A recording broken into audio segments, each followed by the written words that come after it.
Marcus Webb had always been invisible at Riverside High. The kind of kid who ate lunch in the library, who finished group projects alone, who could walk through crowded hallways like a ghost. So when the new girl sat down next to him in advanced physics, he nearly dropped his calculator. "This seat taken?" she asked, her voice carrying an accent he couldn't quite place. No. "Go ahead," Marcus mumbled, pushing his glasses up his nose. "I'm Kayla. Kayla Morrison." She extended her hand with surprising formality. "Marcus." He shook it briefly, noting her unusually firm grip and the strange way her violet eyes seemed to catch the fluorescent light. Over the following weeks, something unexpected happened. Kayla kept sitting next to him. She asked him questions about Earth customs, about human culture, with an intensity that suggested she was studying for the most important exam of her life. Marcus found himself talking more than he had in years. "Why do humans shake hands?" she asked one day during lunch, which she'd started sharing with him in the library. "I don't know, to show you're not holding a weapon. Trust, I guess." "Fascinating." She made a note in a strange device that looked almost like a phone but with too many angles. "And the food? You put cheese on everything?" Marcus laughed. "Pretty much. You're not from around here, are you?" Kayla's expression flickered for just a moment. "No. My family travels a lot. Military." That explained the rigid posture, Marcus thought. The way she scanned every room before entering. The fact that she could probably bench press a car. What Marcus didn't know was that Kayla wasn't human at all. She was Zeltari, from the Andromeda Coalition, and she was currently protecting the most important person in the galaxy, Prince Darien, who sat 3 rows behind them in physics class, disguised as a scrawny kid named Danny Reed.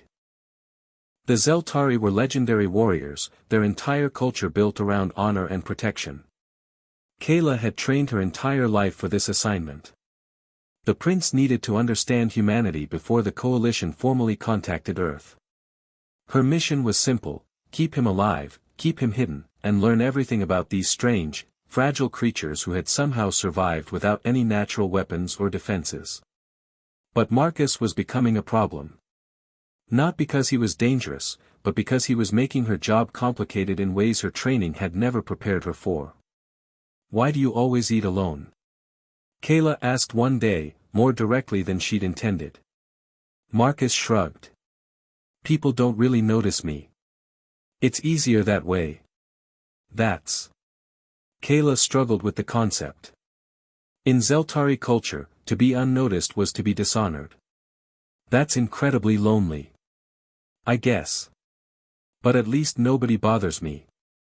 "I notice you," Kayla said quietly. Marcus looked up, surprised by the earnestness in her voice. "Yeah. You're different." If only he knew how different. The crisis came during the spring semester. 3 Krell assassins infiltrated the school, their scanners locked onto Prince Darien's genetic signature. Kayla detected them before they breached the cafeteria, her enhanced senses screaming danger. "Marcus, I need you to trust me right now," she said urgently, gripping his arm with barely restrained strength. "What?" "Kayla, you're hurting. Get to the library. Lock the door. Don't come out until I come for you." "What's happening?" The first explosion answered his question. Students screamed as 3 figures materialized in the cafeteria, their weapons humming with lethal energy. Kayla's disguise shimmered and fell away, revealing her true form, taller, her skin marked with bioluminescent warrior tattoos, her eyes blazing with combat intensity. "Zeltari," one of the Krell hissed. "Protecting the human prince." "You'll have to go through me," Kayla responded in her native tongue, drawing weapons that seemed to materialize from nowhere.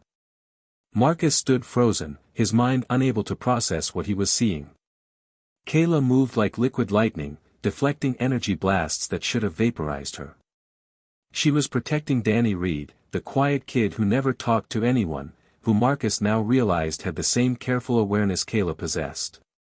Human students ran, teachers evacuated, but Marcus couldn't move. He watched Kayla fight 3 trained killers simultaneously, her movements precise and deadly. She was magnificent and terrifying, and she was nothing like the girl who'd asked him about cheese. When campus security arrived with actual military backup, had they been stationed nearby all along, the Krell were neutralized. Kayla stood among the wreckage, breathing hard, her eyes finding Marcus across the destroyed cafeteria. "I can explain," she said, her voice carrying despite the chaos. "You're an alien," Marcus stated, surprised by how calm he sounded. "Yes. And Danny's a prince." "Yes. And you've been protecting him this whole time." "That was my mission." Kayla approached slowly, hands visible, non-threatening despite the weapons still holstered at her sides. "But Marcus, everything else was real. Our friendship. The conversations. You showed me what makes humanity special." "What's that?" Marcus asked bitterly. "That we're ignorant. Weak. That you're kind," Kayla said fiercely. "That you befriended an outsider without wanting anything in return. That you exist in a universe that could kill you 1,000 different ways, with no natural armor or weapons, and you still find reasons to laugh. To create. To hope." She stepped closer. "My people are warriors. We've conquered fear through strength. But you? You conquer it with something we lost millennia ago. Compassion."